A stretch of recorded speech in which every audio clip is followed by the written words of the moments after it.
Tenwick Abbey, January 1807. Edgar Catterson III, Catt to his friends, paused in the threshold to the Duke of Tenwick's office. Gideon Graylocke, the Duke's younger brother and Catt's closest friend, leaned against the mahogany sideboard beneath the rectangular painting of a centuries-old fox hunt. Whatever the Duke was saying to him, he didn't look happy about it. "That's hardly her fault. Felicia and I did what you assigned us to do."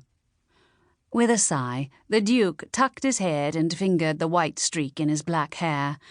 Already several inches shorter than Giddy, though who wasn't, Morgan Graylocke's slumped posture made him look even shorter.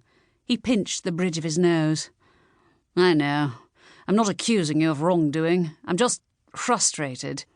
This spy has been operating beneath our noses for over 7 months now. We are locked in a losing battle with Napoleon, and finding this spy could be instrumental to turning the tide. We need this." "Spy?" Catt narrowed his eyes. About 3 months ago, Giddy had revealed the secret of Tenwick Abbey. The ducal estate served as the training grounds for new British spies, trained by none other than the Duke himself, who happened to be second in command to the Lord Commander of Spies.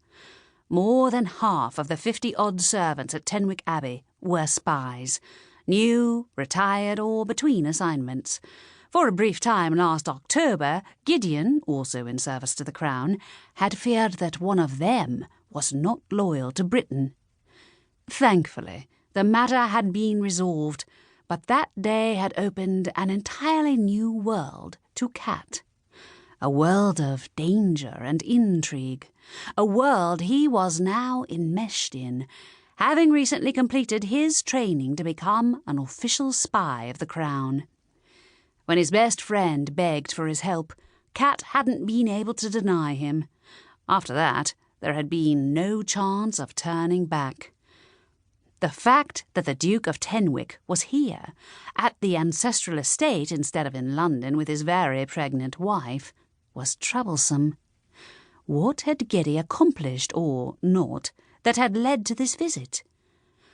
Glancing up, Morgan noticed Catt idling in the doorway. He beckoned Catt forward. "Good, you're here. We can begin." Begin what?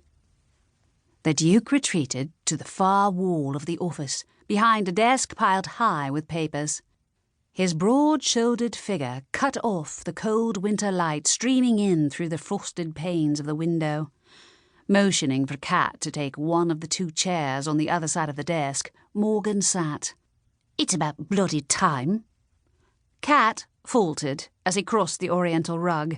He caught his balance and kept from falling flat on his face as the occupant of the armchair leaned around the high back to glare at him. Joy Rookwood, Gideon's other close friend, and the lead gardener of Tenwick Abbey, crossed her arms across her bosom and leaned back into the chair, disappearing from sight.